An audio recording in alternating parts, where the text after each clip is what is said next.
if these conditions are not being provided? Is it not part of the human society, the human right, to then find these environments? Because you see, the teaching environment was never one location. The teaching environment was every location. So 4 things make up life. So we've answered the question, what is life? Life is earth, water, air, and sun coming to a tip. So now that we've answered the question, what is life, to answer the question, or to verify the statement as to why this statement is right, now we have to ask, in the realm of life, who am I? Ask yourself, who are you? Who am I? Who am I? Let's ask ourselves that question again. Who am I? This question, yeah, along with another question, which is, we've just answered, what is life? Along with another question we haven't answered yet. What is the purpose of life? These 3 questions are among the most important questions for self-identification. If you haven't managed to ask yourself these 3 questions, and if you haven't managed to even answer one, then you are lost. So we are at, who am I in the realm of life? Life tells you who you are. And who are you? You are earth, 20%, water, 80%, air, absolute, sun for your growth, photosynthesis. Life tells you you are that which it is. Life tells you you are life itself.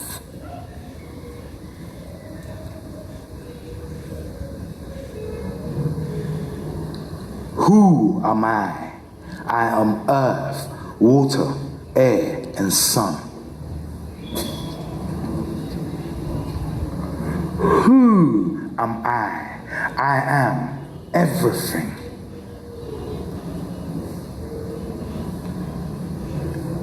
Who am I? I am earth, water, air, and sun. Who am I? I am everything. Thus, I deserve access to who I am. Thus, I deserve access to everything. Why? Because for me to know fully who I am and understand what I am to do in terms of accomplishing my destiny's law and my destiny's path, I will first need to identify which part of everything I belong. I belong to 20% of everything to do with earth. Without access, I would never know. I belong to 80% of everything to do with water. Without access, I will never know. Air is mine, period. The sun is for my growth, period. By denying me access to anything, that is not you, because you are personal. But everything else is impersonal to you. By denying me access to that which is impersonal to you, that which could be personal to me,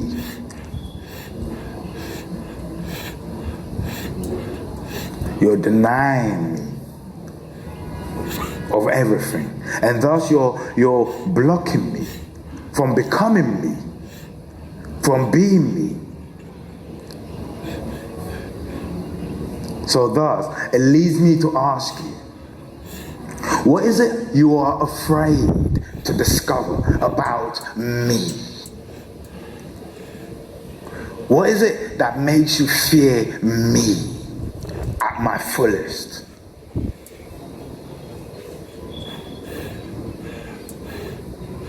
What is it that makes you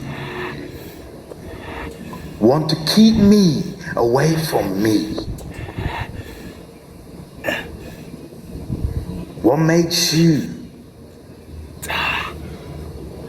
the Lord of me?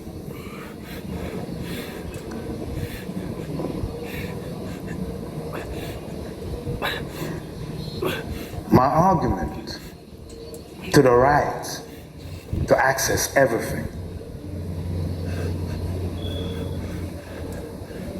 is because I am everything. It's because I am you and you are me. It is the secrets between us that prolong our self-discovery. It is the secrets between us that prolong the wars of this world. Because we're all fighting for a peace. We're all fighting for something. We're all missing the bar when we should be fighting for everything. We should be fighting for everything. We should be fighting for good. We should be fighting for bad. We should be fighting for everything. Why? Because in everything lives who we are. And only by accessing everything would we know the truth of life. Someone once said to me, I asked the person, what is life? And the person said, family, this, that, this, marriage, kids, this, rah. And I said, listen,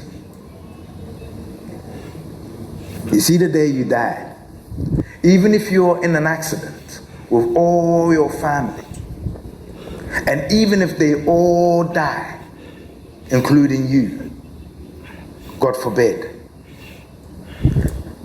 you won't all die at the same time. You won't all die the same way. And if one of you were to live, and if life was about love and family and this and that and that, why doesn't that person want to join you? Because they just lost all their loved ones. What is the purpose of life if you don't have any loved ones? Life is not about those things. Life is about earth, water, wind, and fire. Those things are called the purpose of life. Once you have life, once you have earth, wind, and fire, now you have to use that energy. You have to convert the energy of earth, wind, fire, and earth. These four energies, you have to use them by converting them. And if you're a builder, for example, the energy conversion is the beautiful houses you build.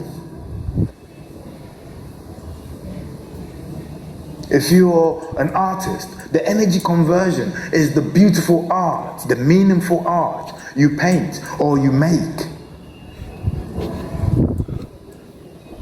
If you're